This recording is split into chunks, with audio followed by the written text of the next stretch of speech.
I'm waiting. We're live, 7:27. We're a little bit late. What's going on with my door there? We are live. Tonight, I want to talk to you about the Dodge Omni GLH Turbo project. Been ongoing for a long time. Last year, I went to the Shelby event with it.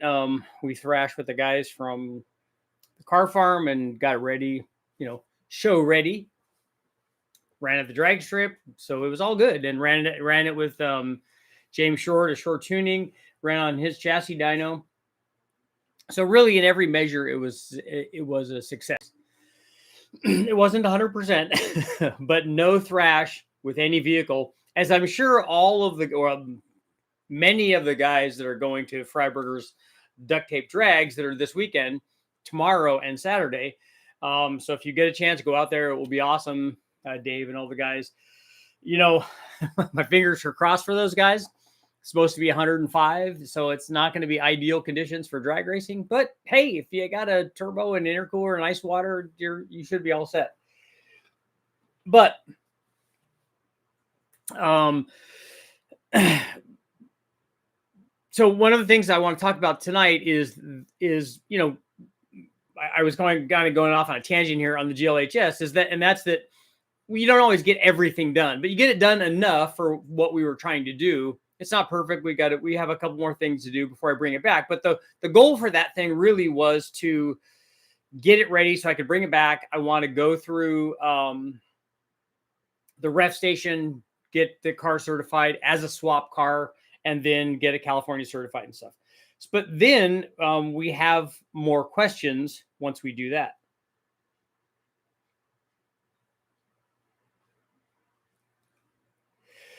And the questions this is a good thing because the questions are very similar to the ones and comments and questions that I get when we do the live feed or also when I post other videos up. And those kinds of things include, the normal things. If it's a turbo car or they're adding a turbo to something else, how much boost can I run? What's safe? Guys hedging their bets. What's the maximum amount of boost I can run and not hurt reliability? Well, that would be 0 because anything beyond that is going to do something to reliability. Is it going to change it by 0.017% or whatever the number is? If it wasn't designed to be an NA motor or wasn't designed to be a turbo motor and you're making it into a turbo motor or running, more boost or bad tune or all that stuff, all of those things can be problematic. But, a lot of guys want everything. I'm obviously, having been doing this, I've done this a long time. So I'm a lot more realistic on this turbo thing. First of all, I know, like maybe some guys out there also know, that this car, this GLHS, S is in air quotes, is not going to be driven every day. It's going to be driven occasionally. And when I go drive it, we want it to be fun. The first thing I want to do is get emission certified here in California, get registered, and take care of all of that stuff. That's the real goal. But then it opens up all the other questions the guys have. Okay, this is a factory turbo car, so we already know they overbuilt it. Now that particular platform has had a lot of development since it's in 1985, and so that was a lot of years ago. That was 40 years ago, nearly. So a lot of things, guys have gone through all of the iterations and development of breaking things, which lots of people did, getting the tuning right and all that stuff, turning the boost up, just hoping for the best, hoping the computer will do what it's supposed to do. But along the way, with all of those things happening, you learn stuff. Okay, how much boost will the motor take? Oh, I broke mine at 20 pounds or whatever. Yeah, you broke yours because you were trying to run 20 pounds with the stock injectors and the stock computer and not retuning it. And you don't know what the air fuel is and you don't know what the timing is. And, so all of those things happen. But it still begs the question. Right now, the car has all of the factory stuff in it.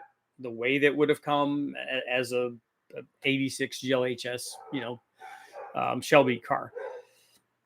But the question is, how much more can we do? Can we run more than the 9/11 pounds, I guess, that these things run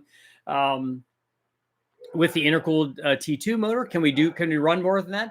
Certainly, lots of guys do that. So turning the boost up in a factory turbo combination is like a time-honored tradition. You know, guys have done that on everything: turbos, factory turbo cars, all of them, factory blower cars, you know, pulleys and all that stuff. So that's kind of a given. When you're doing that, though, you also should know in the back of your mind, there's no free lunch. If you go from 9 pounds or 11 pounds under the timer boost thing that happens, if you go up from there to 12, 15, whatever your number is, you can't expect that motor to do what it did when it was stock. It's not going to. It's not going to last like that. The other thing to consider when you're doing this is even if you're able to run a couple more pounds, and it'll be funner. Put a stage 2 computer in and run all the boost. But even if you were to do that, one of the things that is critical on any force induction car or motor on the dyno, when we run them on the dyno, is the air fuel and timing have to be correct. So you have to know what they are. What are they now? If it's working, if you could drive the thing around on pump gas, even on premium pump gas, which I kind of would recommend doing a turbo car, particularly if you're trying to hop it up and make more power, you know, it's always better to have a hedge against detonation. And since I'm driving this thing fairly rarely, I'll be driving it rarely. It's not going to be an everyday thing. I don't mind putting premium in. I only run 87 in my truck, and that goes everywhere. So I won't mind doing that. I won't mind turning the boost up a little bit to drive it around to have more fun. But then the question becomes, like everybody else, how much can I go, or how much should I go? And if I go too much, that's really on me. That was my fault. And if I do that, it needs to be done properly. So how much can the stock injectors take? How much fuel will the factory ECU deliver me if I do raise the boost? What happens? I need to have some sort of data logging on it to see, hey, look, we went from 11 pounds in the overboost kind of thing up to, let's say we went to the maximum. We went up to 14 pounds or whatever. Okay, what happens to the air fuel? What does it do? Does it stay in the 10s? Does it stay in the 11s? Does it lean out at the top? Does it go to 13-1 at the very top because we ran out of fuel? What's actually happening? And as a guy who does all of his tuning on the engine dyno and who understands these engines and the need for that to be right, and the problems that are associated with not having it right, I would want to make it right. So to make it right, it might already be right, but we don't know that unless we look at that. So we've got to have some sort of air fuel meter on here, which we can do on the chassis dyno at West Tech, or like we did at James's. And at James's, we had a good air fuel curve, both with the factory ECU and the stage 2 ECU. They were all in the safe range, which is what you'd want.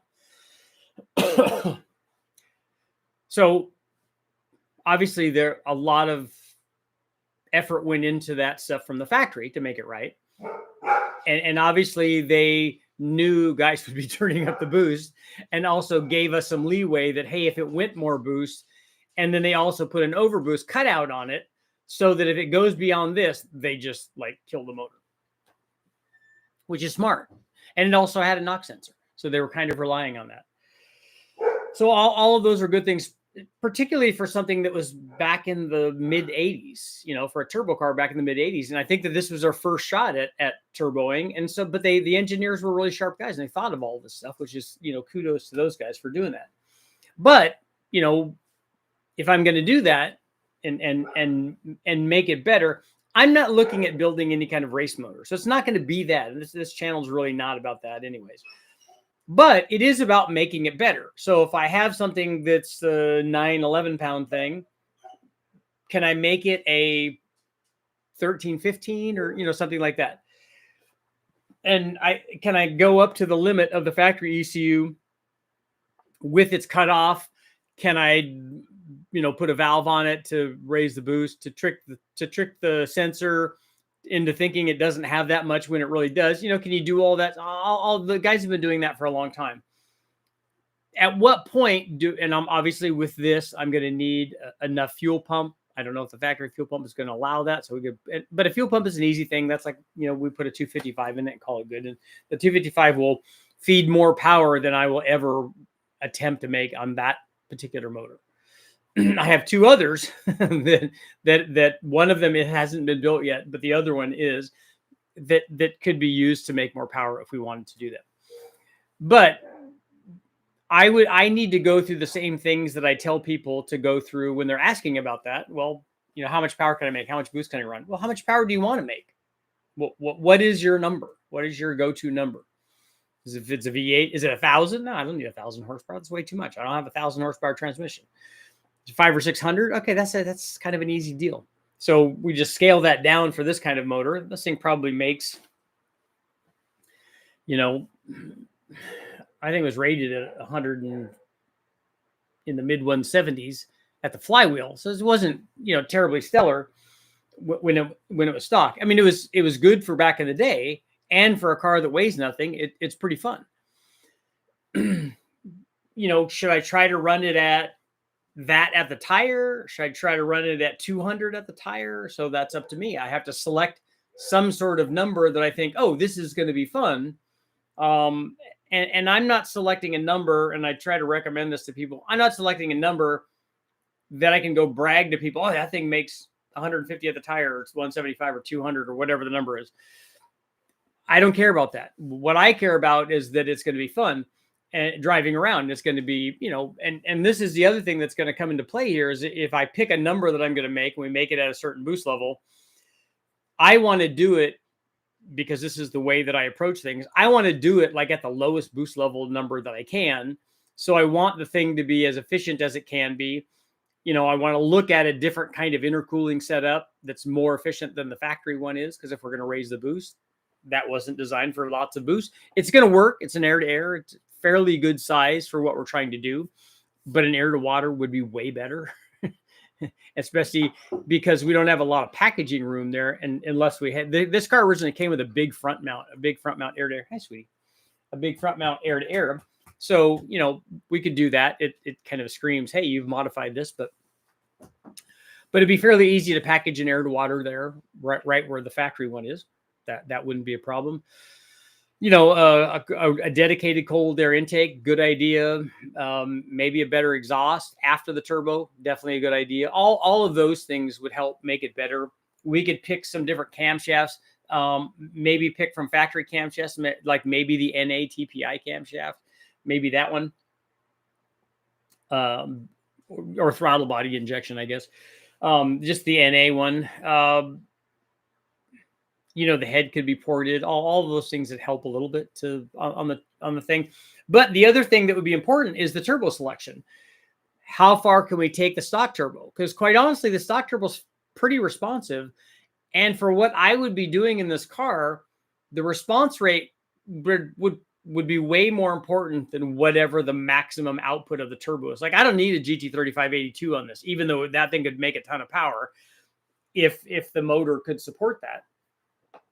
But that wouldn't be the turbo that I would want on there, because I wouldn't want to be driving around making 500 at the tire, because there's nowhere that I'm going to really be able to enjoy that, because it's going to be really soft on spool, and then it's going to come on like gangbusters, and it's not going to be that kind of car. It would be much more fun for what I'm doing for it to be responsive. And so I would choose the turbo accordingly and choose those other modifications that aren't going to negatively affect that.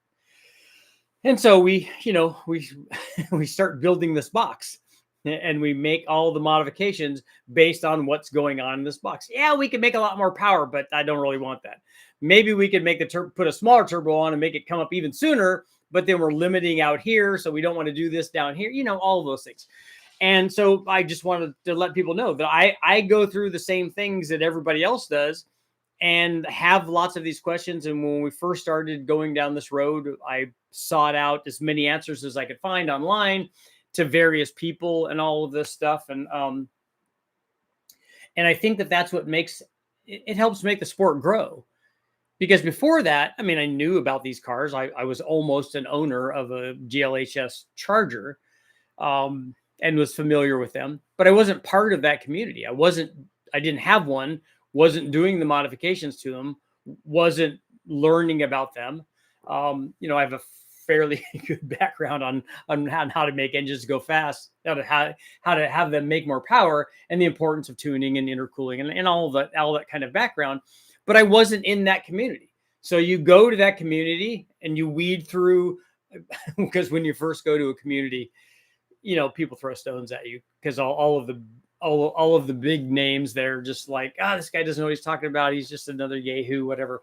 But then you get lots of cool guys. They're like, dude, let's just welcome people in so that we get more new people. This is a good thing.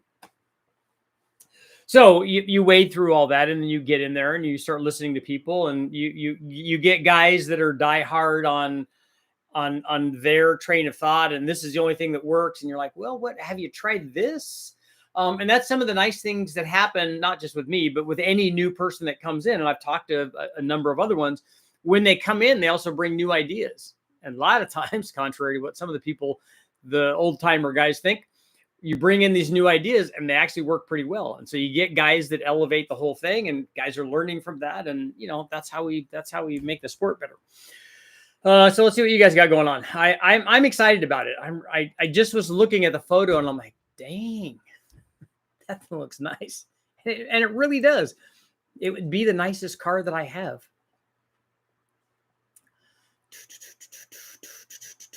Spazzy, Eric, Jet, David Miller. Thanks for all the info you put out.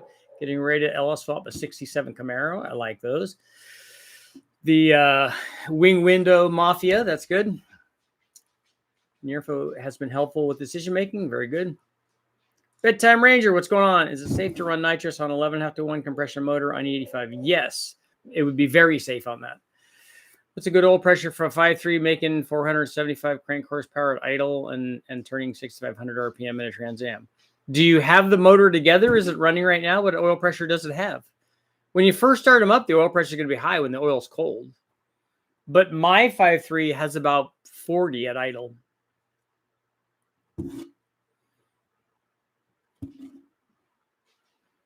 I haven't anything yet, so I can't have more of nothing.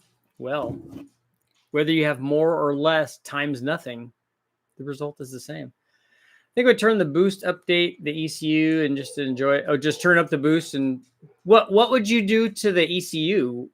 How would you update it? A Pro Mod turbo. That would be it, right? Just see how much turbo we could put on there until we can't spool it anymore. I have a big one from the guys at VS Racing. Crimp fuel line for more pressure. Yeah, we could. I have FMUs. I'm not afraid to use it.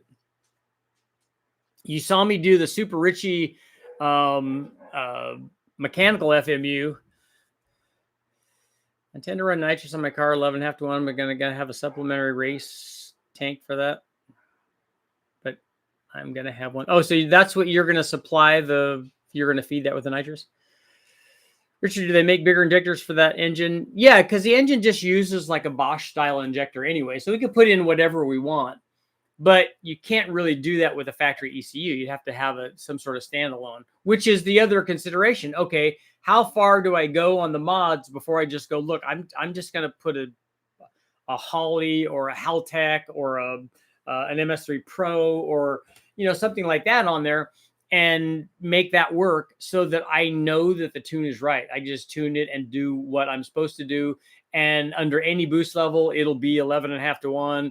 And as we keep going up in boost, we'll be taking away timing, and we'll reference it with charge temperature. So as the charge temperature goes up, we'll take away timing.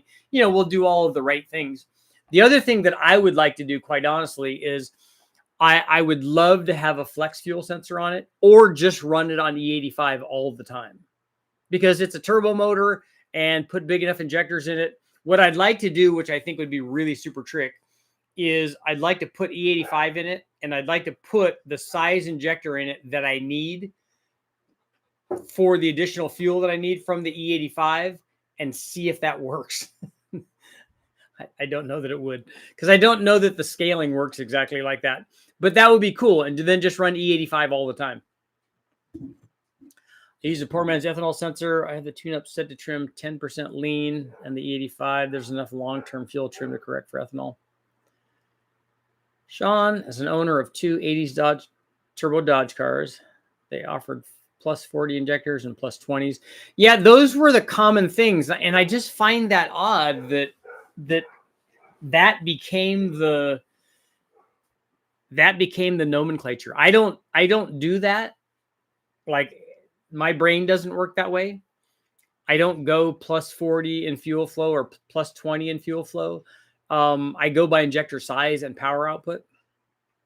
My first car was a GLH, non-S, unfortunately. That's what this car originally was. This was an 85 GLH turbo, and not because it's the now I can't even remember the name of the blue on it, because they didn't make GLHSs in that color, but I wanted one because I like that color better than I like the black ones. Richard, it's been a while. I've had to get a new block for my 351 Windsor. I've decided to go with a 408 stroker. Still plan on twin 62s, blow through. Can you explain H-beams versus I-beams? You're not going to break either one of them. Typically, the I-beam seems to be a little stronger. How the clutch lived its entire life. Yeah, that's hard. Like, the other thing is, if you want to go up in turbo size and you want to maintain the, you want to keep reducing lag, you want to have zero lag, you just make it a 2.5 instead of a 2.2. The right amount of horsepower depends on the chassis. Yeah.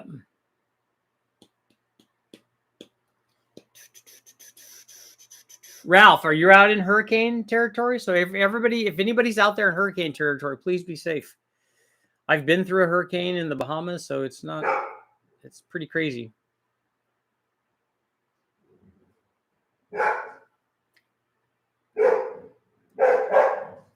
Ralph, you're waiting out the storm. What city are you in?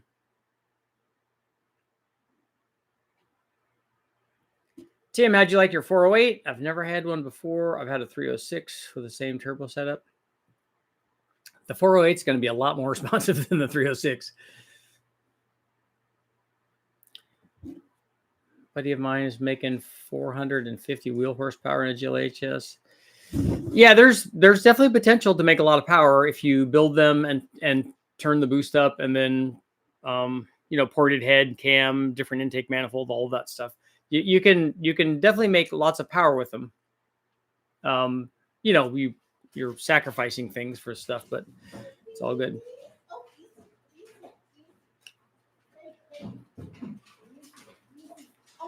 Never had a 408, sir. I had a roller 94 351 with a turbo setup. I was shut down with a 408 when I had more money.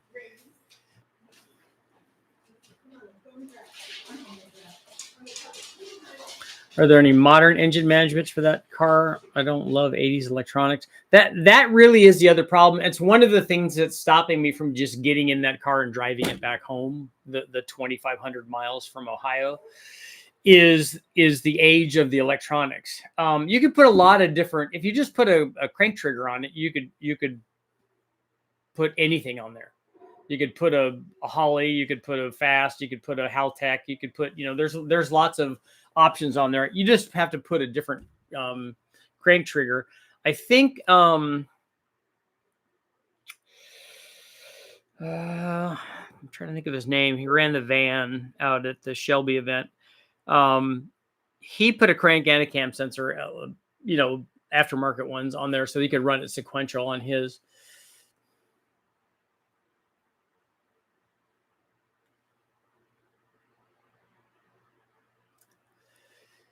You want to build a dyno queen and have that dynograph in your back pocket? Yeah, I'm not.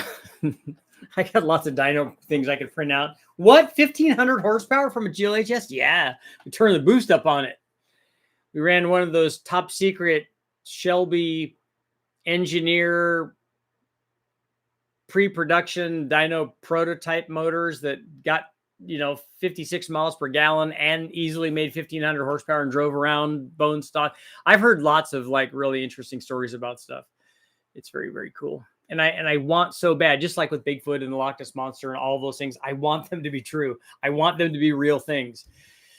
It's just that I don't see, in reality, how they can be. 14 pounds stock, everything, 40 or so thousand miles before, unfortunately, selling mine. Regret it with several other cars. There's a sticker you can get. It goes on the speedometer. It goes from 80 to 125. I've seen those upgrades. The thing that I'm excited most about mine is it says intercooled on the back of it. That was my favorite modification that we did.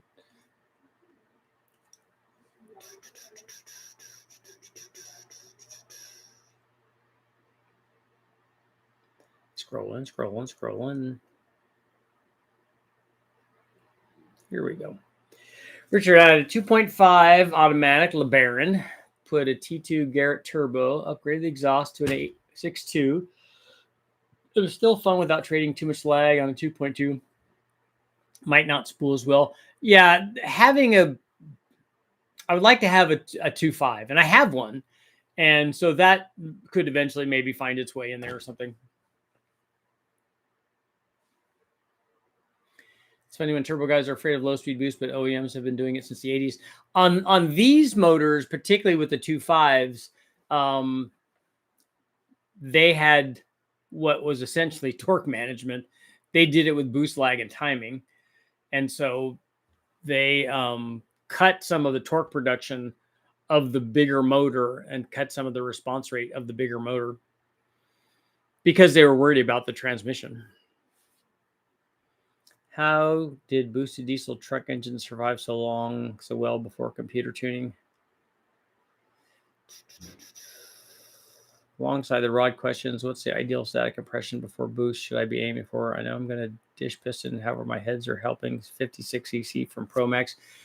Well, the static compression that you pick is going to be a function of the octane that you have available to you that you're planning on using. Richard, a couple of vendors have stage 1 through 5 reprogrammed computers, which add up to 18 pounds and better timing. Front wheel drive performance is one of the vendors. Okay. Yeah, we've talked to a couple of those guys at the Shelby meet that we were at. 8 to 12 pounds unless wastegates fail, and then we go for 20.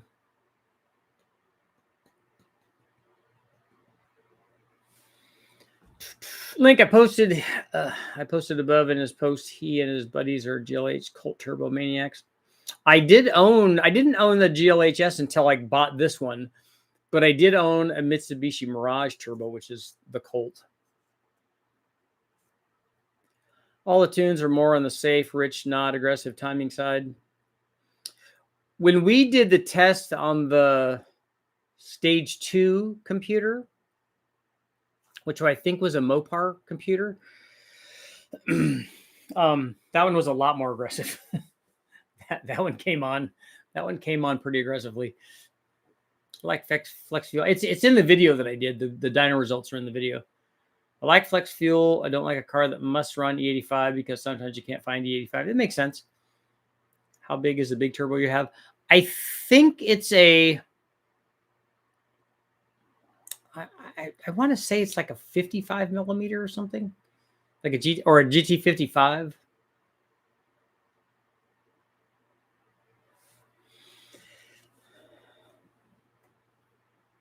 Probably use a Mega Squirt because it's relatively inexpensive. They can do a ton of things, and it will manage a flex fuel sensor, so you could just dump E85 in it when it's available. That'd be good.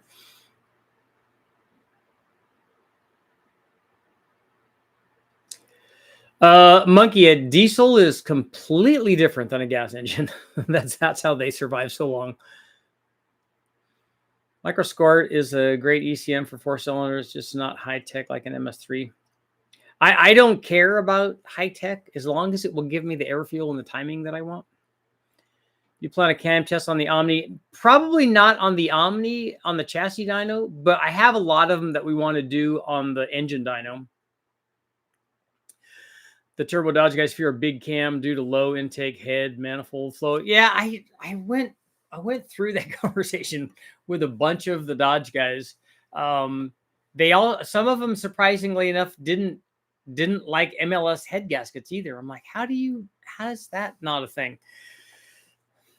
But you know, until somebody goes and shows them, hey, look, if we do I think Nick was the guy that I was trying to think of that had the thing, and he did exactly what we were talking about. He used head studs, he used MLS gaskets, he had a custom cam made, and it was like a 224, and it was a dual pattern cam favoring the exhaust. He did all the things that, you know, people have been doing now for years. And but you're right about some of the Dodge people are, you know, and for me, I don't know that I would put a big cam in it other than a factory one. I would try that to see what it did. But if I was building a motor where I wanted to like really make power, like I was drag racing it or whatever, I definitely would go to a much bigger camshaft. And I would change the intake manifold, and I would port the head, and I would put head studs on it. I would put MLS gaskets on it. I would do all of that stuff. I had a hurricane week before last. It knocked over my lawn chairs. Florida's getting pretty beat up. Yep. I'm pretty sure you'll need mechanical fuel injectors and mechanical fuel pump. You beat up your GLH. They are cool. Richard, I love the Dodge turbo cars. Sorry if you already said YouTube is cutting out, but back in the day, they used to say going too big injector would kill idle quality. Is that the case? It may have been the case for them back in the day, because they made decisions on results that they had, but all they would do was put a bigger injector in it. And we're all guilty of that. I did that on the Honda stuff too. We went from a stock injector up to a 28 or a 30 and put it in with the blower that we had, and didn't tune anything, just drove it around and kind of hope for the best. And if there was that going on and you made no other change to the ECU, it's not going to be ideal. But if you put a big injector in, you can get the big injector to idle. You just have to take pulse width away from it. But you have to be able to go in and actually do that. And that's the beauty of having a standalone thing or a factory ECU that you can also manipulate in the same way, like Honda does for the Honda stuff. Central Florida area. Small block Ford 347, AFR 185s. I'm liking what I'm hearing. Extreme Energy 274 cam. You must be a viewer. And a Holly high rise. Awesome. Looking for a turbo mostly for the street. What size should I look at? Do you know, Eric, how much power you want to make? For that combination for the street, I would pick a GT45 because I think that that's going to work really well, unless you're wanting to make like beyond 700 horsepower. Top end performance used to be a good resource for those cars. There's got to be a good way to run the distributor and batch fire with a factory setup and aftermarket ECM. I don't know what I would do without my standalone.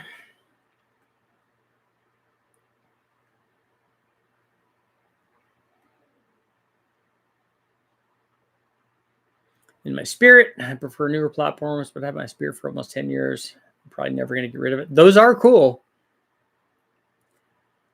I just had some really big cheese. It's delivered. Did you have pizza? I had pizza today too. In fact, just a few minutes ago before I got on. Double cheese. T3 Super 60 was a hot ticket on those, but it was 2 decades ago. That was a while ago. But a good turbo. And that's the thing is guys tried things and found out, hey, this actually works pretty good. We found out that stuff when I was doing stuff with when I ran the AR test on the B series Honda that I have. I had a B16 in the Del Sol, and we put a turbo on it like you do with a drag manifold, you know, like you did back in the day. I used a Supra air-to-air intercooler because I traded that for another Honda that I had. And we ran that. And then we ran the little T3 turbos that are on the T-Birds and the Mercurs and the SVOs. And we ran that. We thought, well, we're out of turbo now because we're getting high back pressure. We tried the different ARs. Okay, this is all this turbo can do. And it was like 340 at the tire. So it's quite a bit on the B16. So we need a bigger turbo. So the guys from Turbo City said, okay, look, we have this T3 T4 hybrid or TO4 hybrid, and you can use this. And this, you know, this should make more power. I think it was something that they were using for Grand Nationals, but it was terrible. It just didn't ever seem like it got spooled up and, you know, got into the good part of being a turbo. And so it just made less power everywhere. So you have to experiment with stuff, and that Super 60 is something that they did a lot of experimenting with. Haven't been on Yellow Bull or LS1 Tech in a long time. I can actually answer the diesel truck first off. It's almost impossible to burn a diesel down by going too lean. It just makes less power. Second, they used EGT probes to track exhaust temp.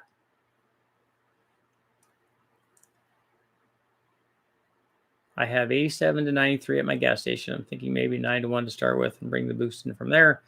Want to make decent power, have it still be safe.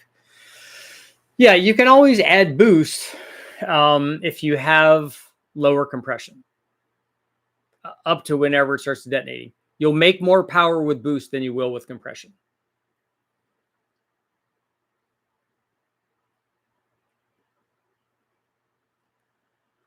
On a mechanical tune with mechanical fuel pump injector, setting timing to be safe on top end, you would lose power down low because no capability to tune with the computer. Are you talking about a distributor, like just turning the distributor? Or are you talking about a diesel still?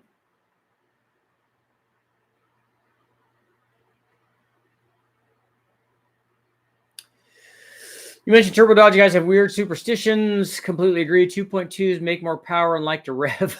MLS head gaskets are junk. 60-pound injectors. All I understand is 40% bigger. There is that, and that is a lot of stuff. The thing that I don't understand is that the 2.2 makes more power. I had way back in the day guys tell me, "Oh, B16 makes more power than a B18." I said, "Well, you will never win any sort of like race engine competition." BMW has a turbo Mitsubishi 4-cylinder. Any input on that? BMW has a turbo Mitsubishi 4-cylinder? What is BMW licensing a Mitsubishi engine like the Evo motor? I need an ACES EFI jackpot test. I don't have any of that. Needle, I went with the GT35 twin 62 personally. I've been watching Richard run them on his Big Bang motor from CX Racing.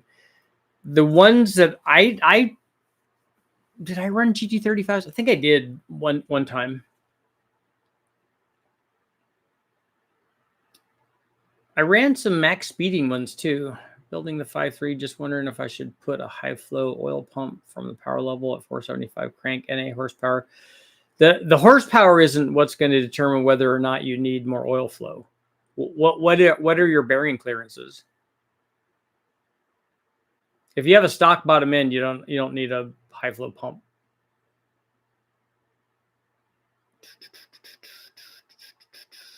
I know exactly what kind of cam is going to go into this Omni. It'll be a turbo cam. It really will be.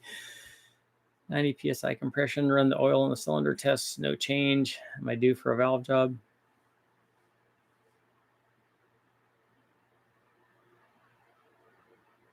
I don't understand what test you just performed. Did you do a leak down test or did you do a compression test? If you do a leak down, if you put air in there and you have a leak, you can tell where the air is going. So you could listen to that. Question, you're going to be leaving the internals alone. On my motor, it's all stock stuff. Yeah, we did put ring gap in it, though. And it does have head studs on it. Mailing high pressure pump is nice. SDAX in the house. Rocket Surgeon. Nice. I didn't get my notification. T-Dog, what's going up? 6-liter iron with 821 CNG propane heads. Worth restoring. A lot of info on those. I don't know that I've ever even seen a set of those. What did they run? Do they have factory propane motors?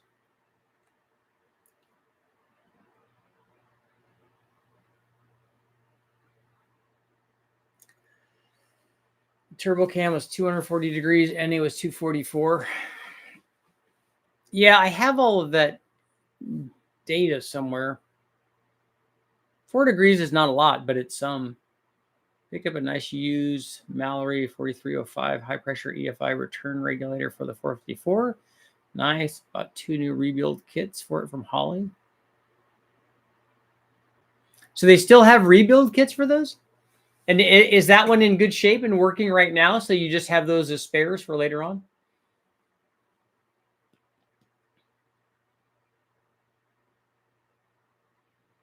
I'd like to see someone take a non-computer car and boost it. I think that Chevy made a fuel injection system for a small block in the 50s. Well, they made they turbocharged the mechanical Hilborn injection back in the Can-Am days. So we know it can be done. And the ones that you're thinking of were the fuel injected stuff was in the 50s and 60s.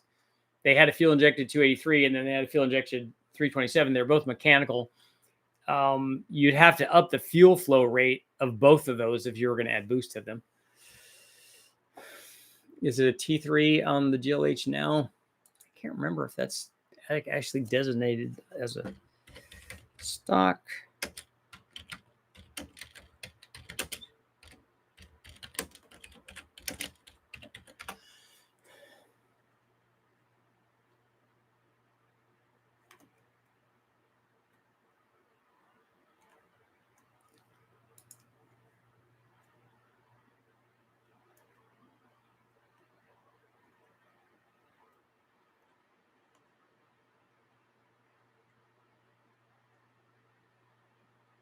Where's Ben when I need him?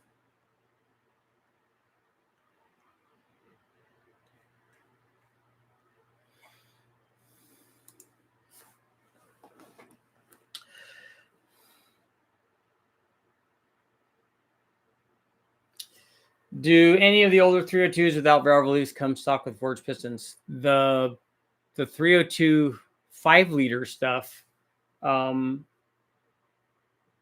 from the Mustangs came with forged pistons. It came with TRWs. Shelby Anti-Cam sprocket was 4 degrees advanced.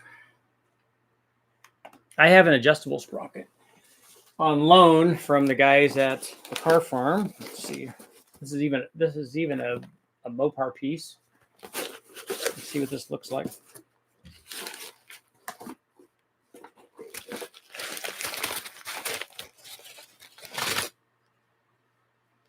Wah!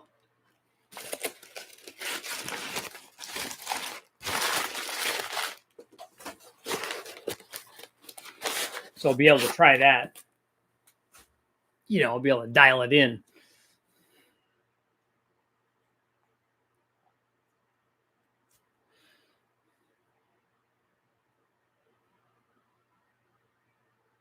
Guys have been boosting distributors and carbs for years. Yeah, that's not hard. I think he was talking about injection, though. 408, F303, 2100 cc Pro Max heads, 172s. I'm hoping to make 400 NA. Yeah, you'll make more than that.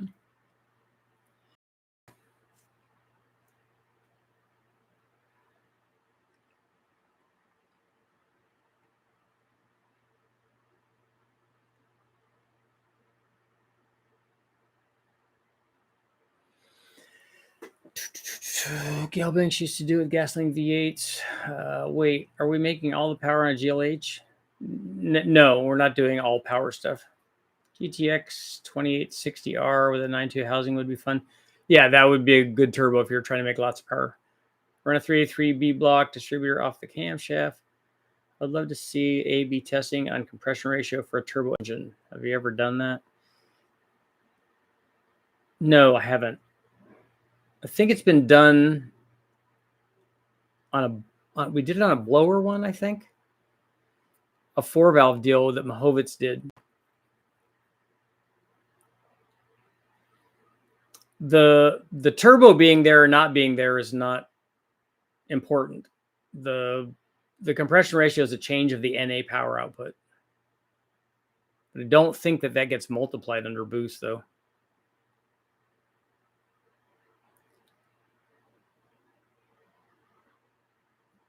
When do you think carburetors will be obsolete? They never will be. As long as there's an internal combustion engine, I don't think carburetors will ever be obsolete. 821 running propane on GMC Savannah. Oh, shuttle buses. Okay, aluminum rec ports. Cool. Yeah, they would almost have to be. I don't know that they ever made. Has anybody ever seen an iron rec port head?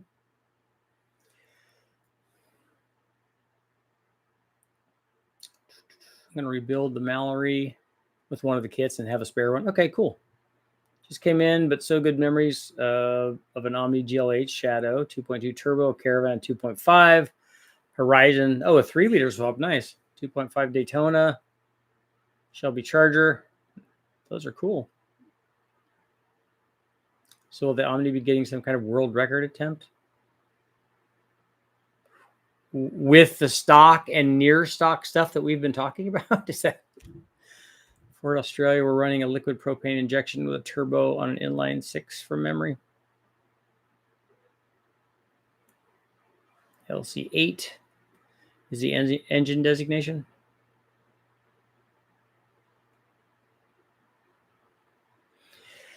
But LS1 WS6 235, that's a big cam. We also got TA stage 2 243s with MLS 51 head gaskets. Second guessing your cam now. Do you want 430 wheel horsepower, I'm assuming? Because 430 flywheel horsepower is you're going to come in way over that.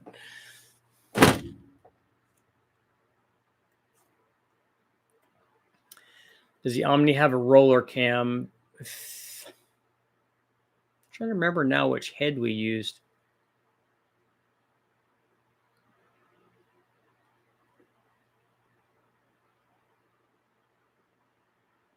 I know. I think it's a slider cam, because that's what it had that's what head it had, and we had to have the right head casting and stuff on there.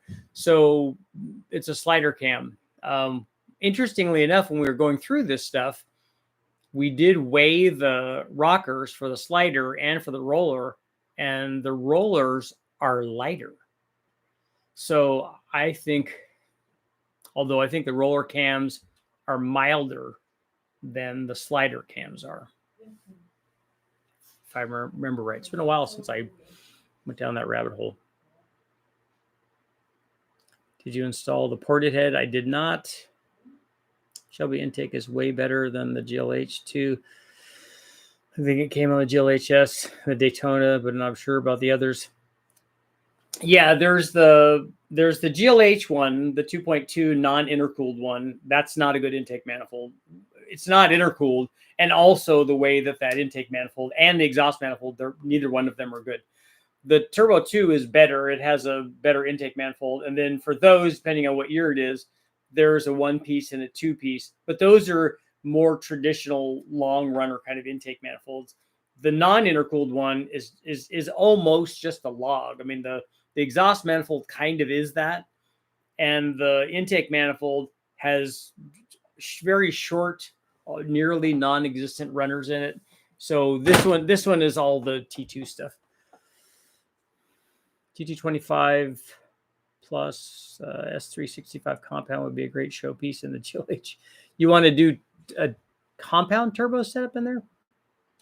Are you going to do any 4-cylinder stuff? I have lots of 4-cylinder stuff on the videos up on my channel already, but that's what we're talking about. We're talking about this.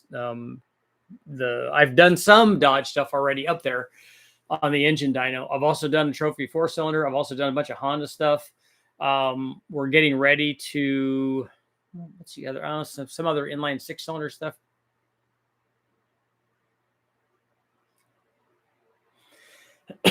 Your wife laughed when she saw the Dodge Omni. This one has AC. I don't know if it's working yet. I have to talk to Ben. What's the Dodge Omni weigh? It probably is around that BNR.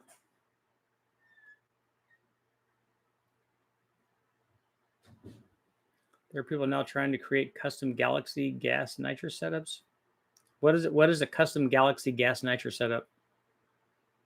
Omnipresent, omnipotent. Can you port GT40 cylinder heads? I'm told that David Vizard, Vizard the Wizard, can do stuff like that. I've never seen any that are that good. I've never flow tested any that are that good. And I've never run a set on the engine dyno and compared them directly with a proper comparison to an airflow research head. I'm told that that's possible. I just have not seen it.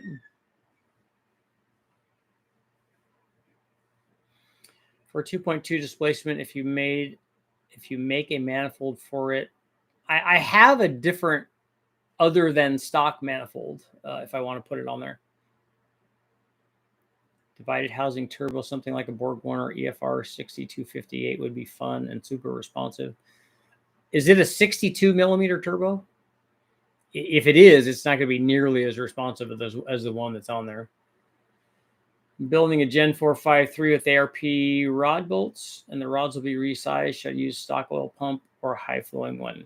The resizing the rod's not going to change the need for an oil pump. What you do with your bearing clearance is going to dictate that. And I would not recommend you doing ARP rod bolts and resizing the factory rods to do that. It's not necessary. It's not necessary for 6,500 to 7,000. If you were telling me 8,000, then maybe we could talk about that for an endurance racing kind of thing. But otherwise, it's not. You're not going to break the rod. You're not going to break the rod bolt. Have you ever played with a quad 4? I have not run one of those on the dyno. I did road race one in an Olds Calais. I'm interested in the twin or compound turbo for a fairly recent 5-cylinder Volvo engine. Galaxy gas nitrous in an aerosol can. Jeremy, don't know what you mean by thoughts. My first car was an 88 Dodge Daytona Pacific Turbo.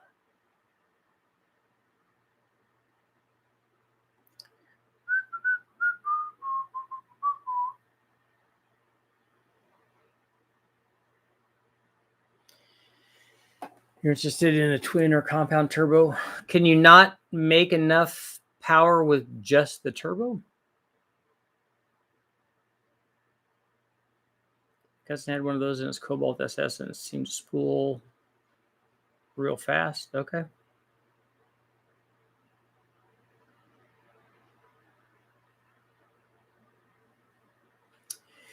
Tony Mamo posted he made 500 wheel horsepower out of a 5.7 with a 229 cam and a set of ported 227 heads. Are what are 227 heads? Are they AFR heads or something? A lot of people say that it's not worth going bigger with a fast. So I don't understand how the fast comes in there. Is he doing it with are you saying he did that with a factory LS1 manifold or something? 500 wheel horsepower. I'd like to see, is it a manual trans, like with nothing on it or something? Because if 500 wheel horsepower and is usually 600 flywheel horsepower, and 600 flywheel horsepower with a 229 cam with a 5.7. I've never seen that actually on the dyno. David can't port any longer. A guy in Florida actually ports for David with David's directives. Charles Silverado.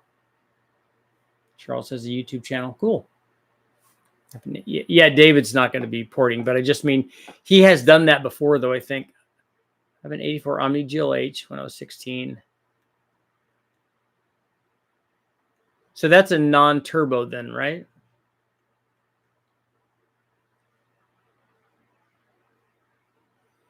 Galaxy gas is flavored nitrous for whipped cream. Okay. Yeah, I'm not familiar with all the hip terminology.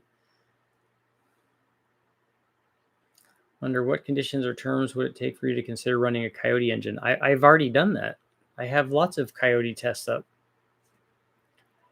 Would it draw intake temps while sitting right next to the turbo on a 2.2? Jeremy, would what drop temps?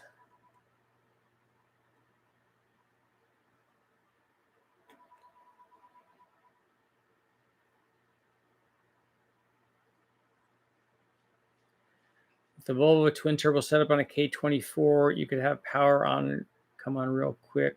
Perfect for autocross. So you want to take some sort of factory twin turbo setup and put it on a K24? You want to take the Volvo setup and put it on a K24? The 84 GLH was a turbo? Okay. I forgot when they started. Yeah, none of the early ones were. Not until the T2. I meant in a. Oh, you meant having a Coyote or putting one in something?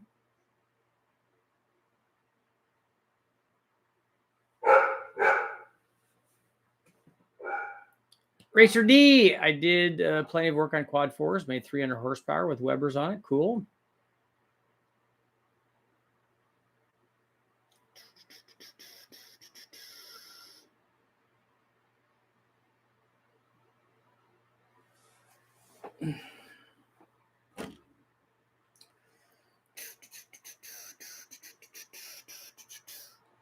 I like the Coyotes. I think that they're good motors. I still don't think, given its expense and complexity, that it's something that I would consider swapping into something. I mean, it might be cool to have one in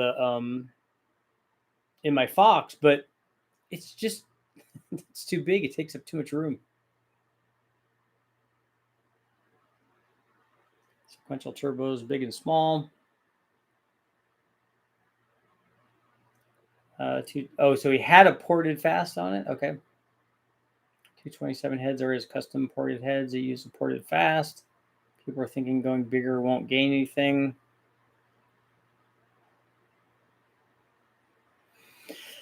Could you run a 630 solid roller with dome pistons on what engine? And also the lift has nothing to do with piston to valve clearance. Core B-Dub is here. I always get the name wrong.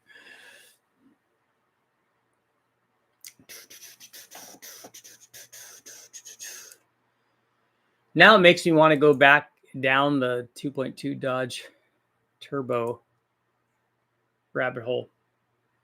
We did forget about the pole. We got 4 minutes.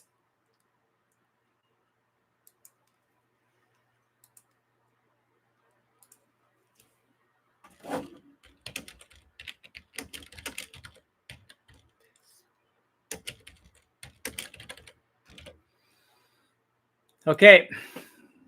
Got about 3.5 minutes left. Is pizza the best food ever? Just in time, B-Dub.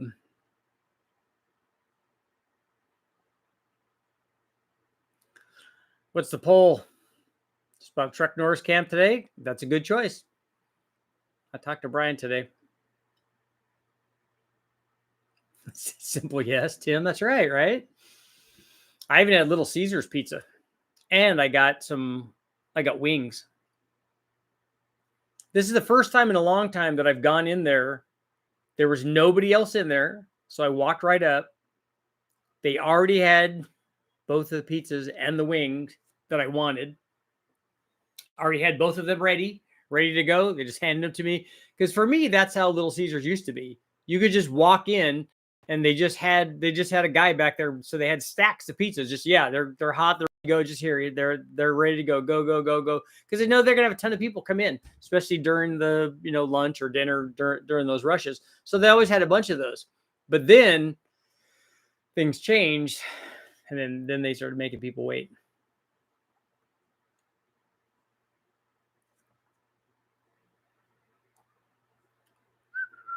I like Tony. Tony used to come to Tony Mamo.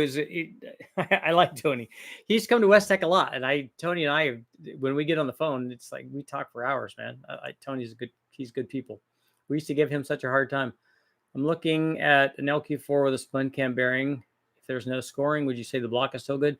Yeah, I wouldn't worry about the block unless you've did the bearing spin and damage the material on the block or the cap side.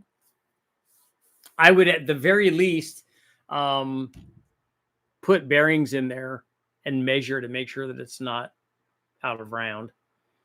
Skip the Coyote. I want the suspension. Throw it under my Denali. Need to use a discount from their website. For who's...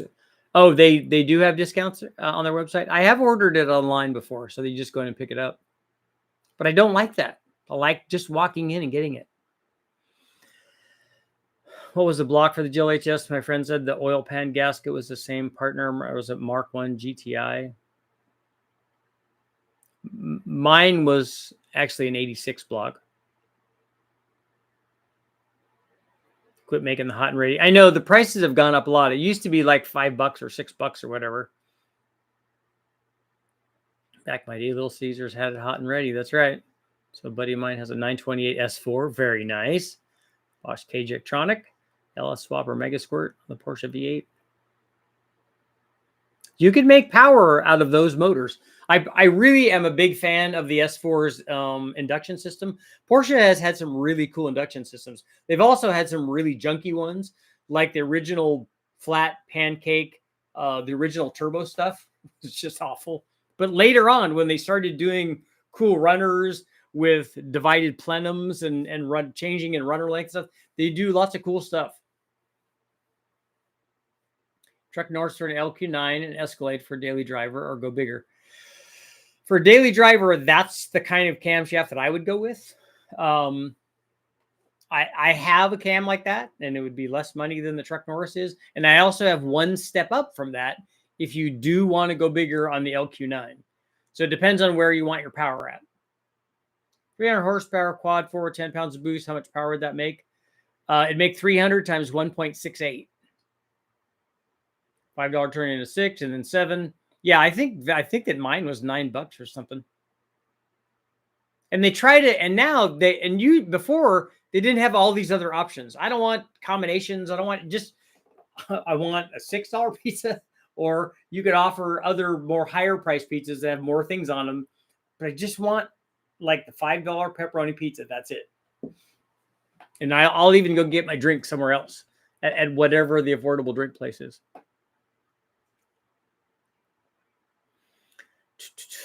Scrub the rust off the block. Top spray the head gasket with copper spray. Got out my BTR lifters. Knockoffs. Slid the first tray and set it in. Couldn't get the bolt to start. Uh-oh. Trays weren't drilled. Checking them and found the fourth was broken. Throw the lifters back in the old bowl and wait for new trays. Rob, I would get GM trays. They're not very much money. Getaway, what's going on? Porsche 928 had a huge engine bay, which can take a big block. Bore centers are the same as a 440 wedge and 426. And it's overhead cam, yeah. So it's able to take a Detroit engine with a 4.9 bore spacing. Yeah, Carrie, I have cams. Just send me an email. I'll put my email down and you can see.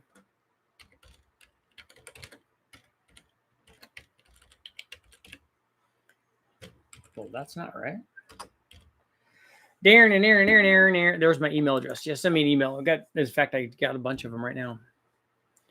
Snag some fuel injectors to decap. I hope you got a bunch of them because it's going to take more than 8.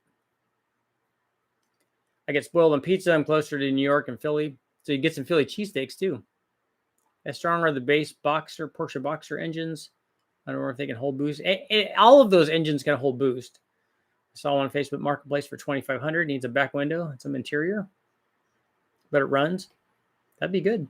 Those are good looking motors too. I mean, good looking cars. I think the affordable way to get a Coyote is just get a Mustang. Yeah. The part of the problem with that is all the complexity of that. If you get the motor, you got to get it, unless you get a manual trans, then you got to get an ECU to drive it. If you get an automatic trans, you got to get the computer that drives both of those. And it's just, I know that there are sharp guys that can make all that work, but I'm not that guy. I mean, with a manual trans, that wouldn't be a problem, but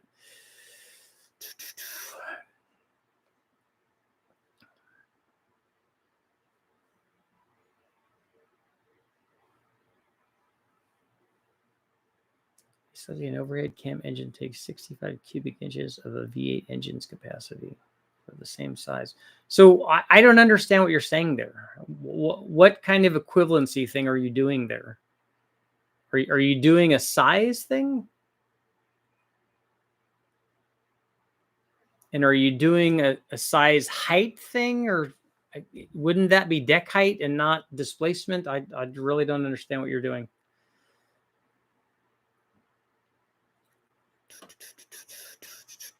We got 1 more minute.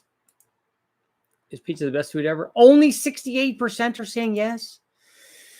So if I would have put steak, then would it have been 100%? Steak pizza.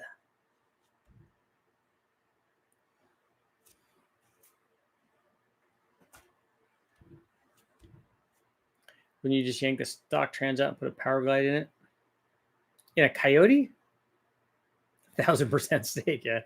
Steak is good. That is good. Especially when it's dipped in butter. Rob, you only grabbed 8. I doubt. I've never seen that. I've never seen somebody take 8 decap injectors, decap them, and have all those 8 flow the same. And I've seen it done a lot. Usually you got to get 16. So you get 8 good ones.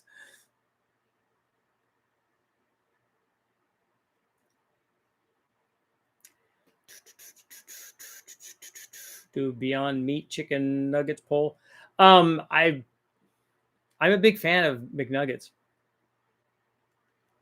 Ribs are good though too. Turbo 400s for Coyotes. The extra 0.66 inches of quad cam front accessory drive takes 65 effective cubic inches if all other items are equal. So the 4-valve stuff, does a quad cam take more space up front than just an overhead cam does? In that plane, like going forward? Because wouldn't those be the same? Or are you having to drive back behind one and then the other, and so that takes up more room? And wouldn't the compactness of the accessory drive itself could have that much of a difference, right? Because if you looked at the compactness of the accessory drive in a front-wheel drive LS, it's way tighter to the engine than a truck setup is. Truck setup is the farthest one out. Darren Morgan did a video live a while back. 2-valve push-right engines will be around for some time. Superior at making torque. I think doing LS7 stuff skewed my view of what's expensive. Yeah.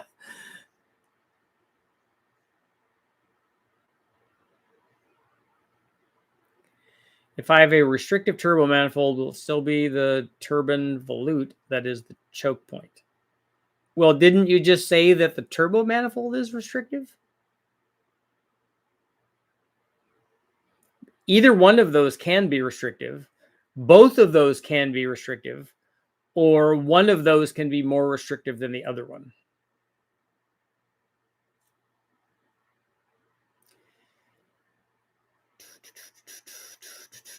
Order the rebuild setup for the injectors, as that with all things Amazon, only 4 filters.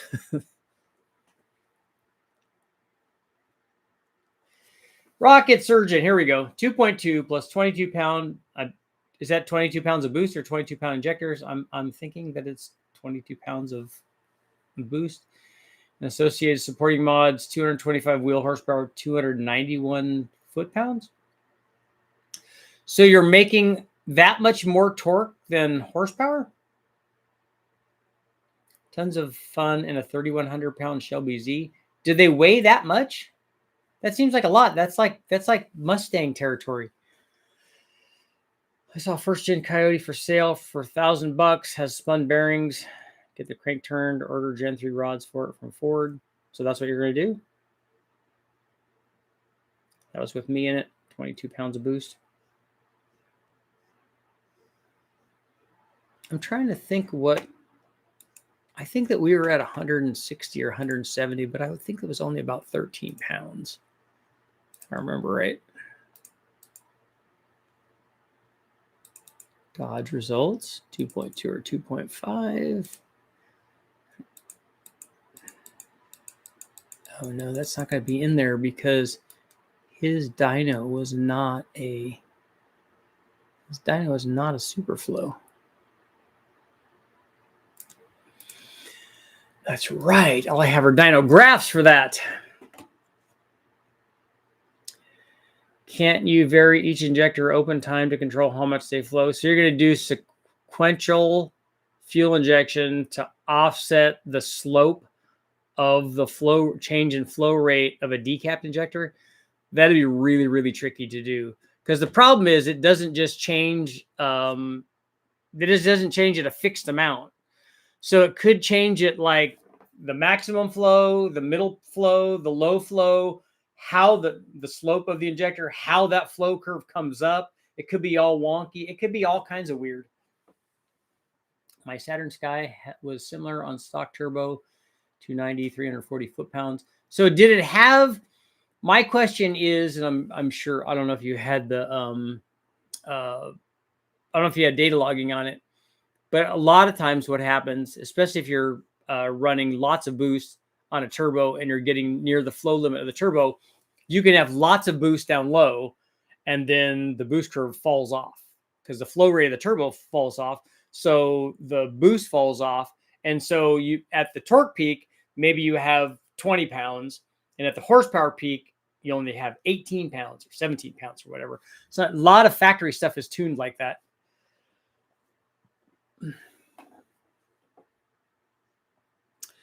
That's why GM Powertrain saw the advantages of stating. Down the car on several different machines, that was pretty consistent. Cool. Do you recommend running a Circle D torque converter on a full-size Silverado 6-liter with the BTR truck North Cam? It would help. a non-stock converter will improve performance. 25 PSI was definitely at the flow limit of the turbo. Yeah, I don't know. I'm not, having tested a lot, I'm not interested in the boost number as much as I am interested in what the power number is associated with whatever that number is. So if we have, you know, that's why I kind of want to know the NA power output of the motor, because I know, are we doing the right thing? Because if we have a motor that makes 150 horsepower NA, if we don't make 300 horsepower at 15 pounds of boost, then something is wrong. Then we have an issue somewhere. Mine held the boost all the way, had more in it, but I was doing road course and I didn't want to push it harder. Okay.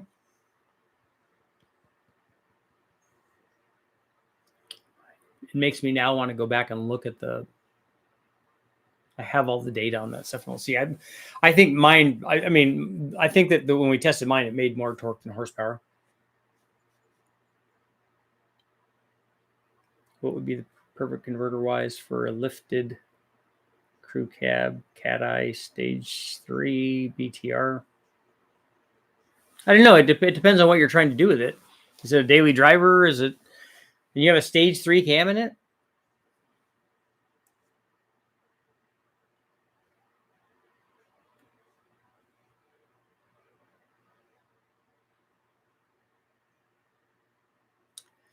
Dean, I still don't understand how an overboard Chrysler Hemi, because the bore size is not going to change the length of the motor. So I still don't understand how you're equating those. I think I have data logs somewhere, but no dyno. The horsepower torque difference makes a lot of sense on a small turbo. My N55 is like that. Most factory turbo things are like that. Very few factory combinations make more horsepower than torque. That's, I would say, if you look at all of the motors that are out there in OEM land, probably most of them make more torque than horsepower.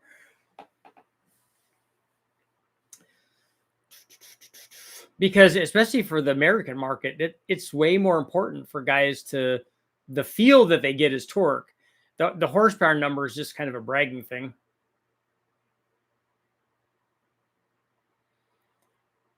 We were tested an L92 with everything with a truck Norris cam. I don't think I have. I think the L92 testing that we did had bigger cams than that. Daily driver, like to do burnouts, running 24s and 35s. I think I use a smaller cam than that. It's a loss of 34 cubes on the basis of an overhead valve engine that occupies the same space as a Barra. Diminishing disadvantages and capacity as double overhead cam engines versus overhead valve engines. Okay.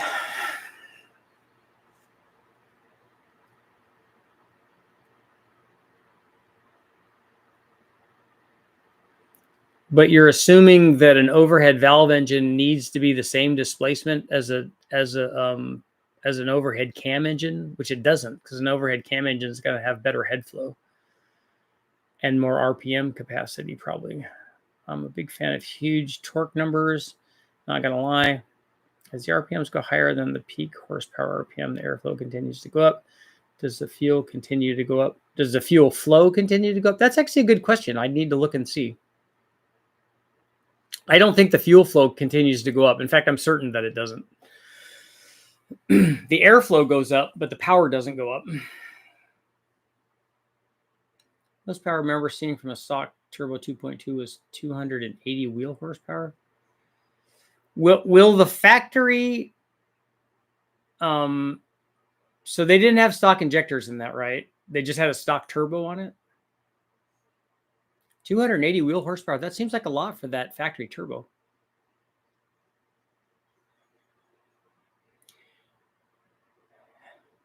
How does anyone get a commercial on a live chat? Because YouTube does that. That's been a thing for a long time. And on that note, it is time to go, but I will see you guys all in the morning. Tomorrow morn.